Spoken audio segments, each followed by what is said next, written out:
Hi, welcome to Class 8 Geography, Resources and Development. Chapter 1 Resources.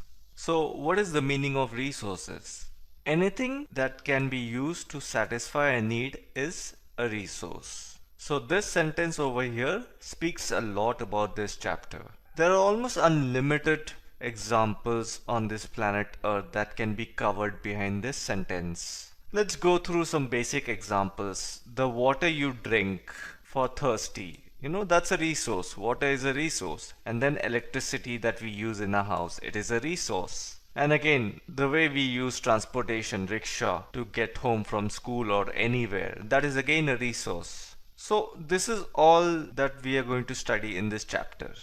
Water, electricity, rickshaw, vegetable and textbook have something in common. We know that they all are separate things, but what is it that is common in between all of this? So they are nothing but utility, which means we use them. We don't just keep it with ourselves, we use them. Now, how you use it, that's a whole different thing. What we are concerned about it is that we use these things. We don't just keep it in stock.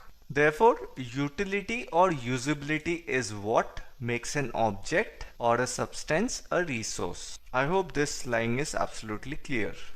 Now the best question you can ask in this chapter is, how does something become a resource?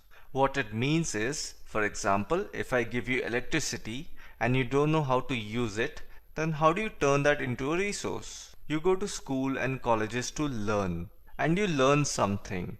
But if you are not told how to apply that knowledge, then how do you make that knowledge a resource? That is a big question. So to answer that question, always remember things become resource only when they have a value. And believe it or not, all resources have some value. Because if you're paying for your education, there is absolutely a value associated in that knowledge.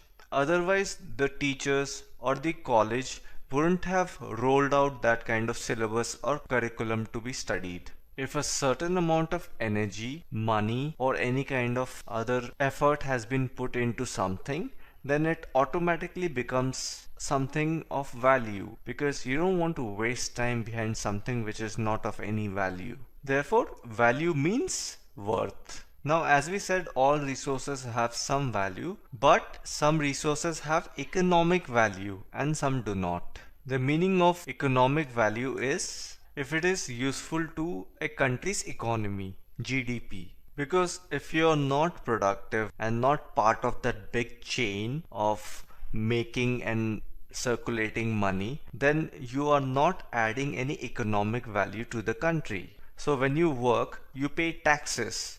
You use that money to buy things and feed yourself. So all the money that is going out from your salary, that is adding to the economic value of the country. And on the other hand, if you're not working, if you're unemployed, then you cannot earn money, you cannot spend money.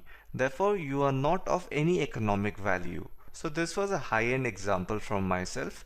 Let's take a little smaller example. For example, metals may have an economic value, but beautiful landscape may not. So metals, iron, aluminium, nickel, they have economic value. You don't get it for free. And the reason you don't get it for free is because you use these metals to make important things like machinery, like buildings, like pillars, cars, household stuff. And on the other hand, when you go out to see a beautiful mountain or a landscape, you don't pay money for it. Of course, you do pay a little bit for the ticket or any entry fee, but that's a different thing. Most of the places you don't pay anything. You just go and enjoy the beauty of the landscape. So in doing so, that's not of economic value. But if you see, both the metal as well as the landscape, they both are important and satisfy to human needs. Now there are some resources that can become economically valuable with time. What does it mean? I'll give you a very simple example. I am teaching you guys this chapter through internet, through this free video platform on YouTube. But if I go to school and apply a position as a teacher, then I would also get to teach some kids. In return, I would get paid. So here right now I'm not getting paid. But if I do the same thing in school, I'll get paid as a salary. Therefore, some resources can become economically valuable with time. Another good example is if your grandmother says, "Eat this. This will help you in getting rid of your cold." Now you will not go and question her about the scientific logic behind it, because it's a home remedy which has been done from years and years. But if you patent it, or register it as a medical procedure, or make a tablet out of it, they can become economically valuable because you're going to sell them. Time and technology are two important factors that can change substances into resources. To see any kind of a change, you need time, and technology is nothing but the way which helps you in getting that change. For example, machinery, computer, gadgets, etc.